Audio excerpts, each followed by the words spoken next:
Hello बच्चों, मैं हूं अभिषेक सर और आज की क्लास में हम पढ़ेंगे माध्यम का परावैद्युतांक अथवा विशिष्ट परावैद्युता। ये क्या होती है भैया? तो ध्यान से देखते हैं। किसी माध्यम की वैद्युतशीलता तथा निर्वात की वैद्युतशीलता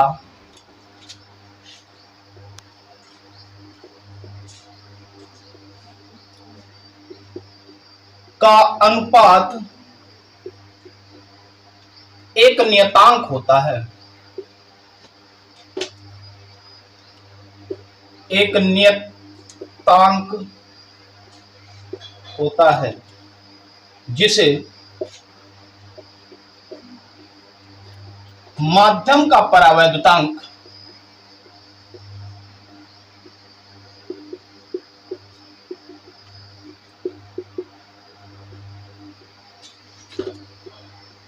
अथवा विशिष्ट परावैद्युता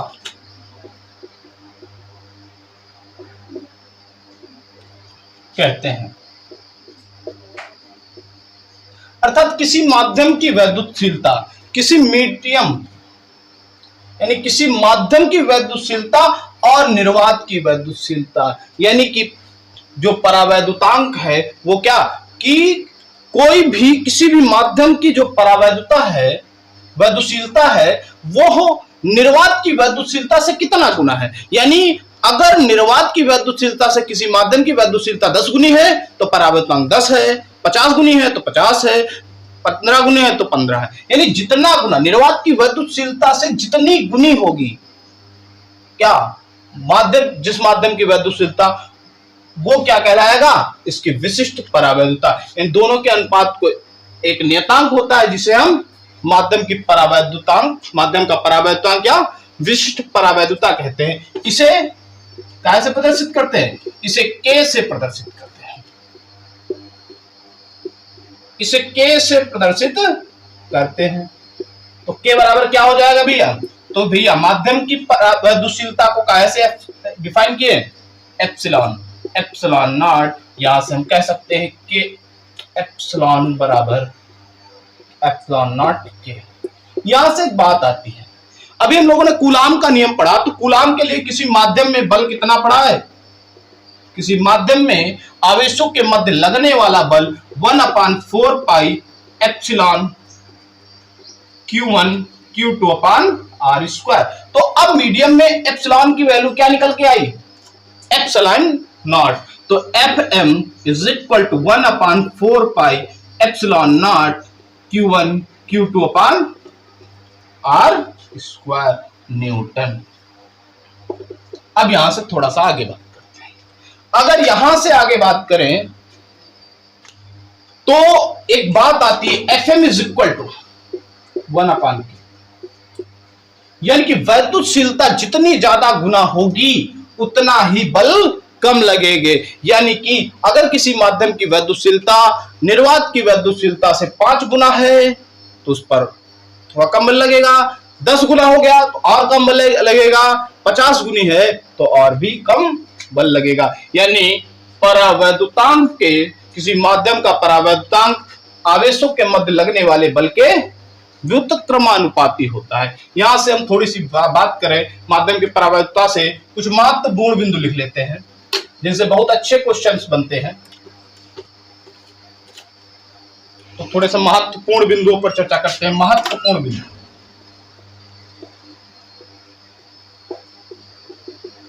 सबसे पहला महत्वपूर्ण बिंदु पे अगर हम बात करें तो जो K होता है वो माध्यम की वैद्युतशीलता और निर्वात की वैद्युतशीलता का अनुपात होता है। यानी इसका कोई मात्रक नहीं होगा और विमा भी नहीं होगा। तो K का या K मात्रकहीन एवं विमाहीन राशि, मात्रकहीन है और विमाहीन है। दूसरी बात, दूसरी बात कि अगर पहले पॉइंट पे बात करें, अगर हम बात करें निर्वात के लिए, निर्वात के लिए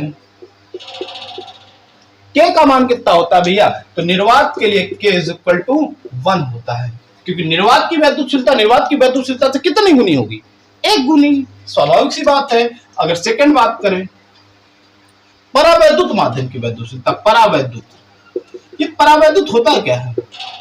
तो परावैद्युत होता है वैद्युत रोधी, जिसमें विद्युत का प्रवाह नहीं होता है, तो परावैद्युत होता है वैद्युत रोधी। तो वैद्युत रोधी माध्यम की बात करें, माध्यम के लिए अगर हम वैद्युत रोधी माध्यम की बात करते हैं तो के का मान, जो के का मान है वो अनंत से छोटा और 1 से बड़ा, यानी कुछ भी हो सकता है, 1 से बड़ा और अनंत से छोटा कोई भी मान के का हो सकता है। किसके लिए?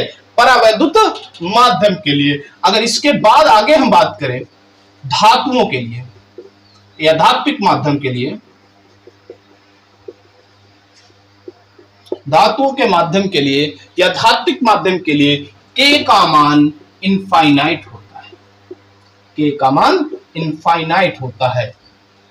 यहां से एक बहुत अच्छा प्रश्न बनता है, ऐसे डायरेक्ट आपसे पूछेंगे तो आप रट्टे हुए हो कि धातु के लिए, धात्विक माध्यम के लिए के का मान अनंत होता है, तो आपसे क्वेश्चन पूछता है, कहता है 2 बिंदु आवेश रखे हुए हैं, इनके बीच लगने वाला बल इतना है, और यदि हम इसके बीच कोई धात्विक माध्यम रख दें, या धात्विक माध्यम ना कहकर उसने कह दिया लोहा रख दिया, तो लोहा क्या है? धातु है।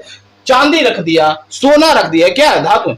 तो अगर इन चीजों को रख दिया तब इन आवेशों के मध्य लगने वाला बल कितना हो जाएगा? तो भैया पहले कितना भी बल लग रहा हो, अब F बराबर 1/4 पाई एप्सिलॉन नॉट के Q1 Q2 upon R square, और जैसे ही के बीच में धातु रखेंगे के कितना हो जाएगा?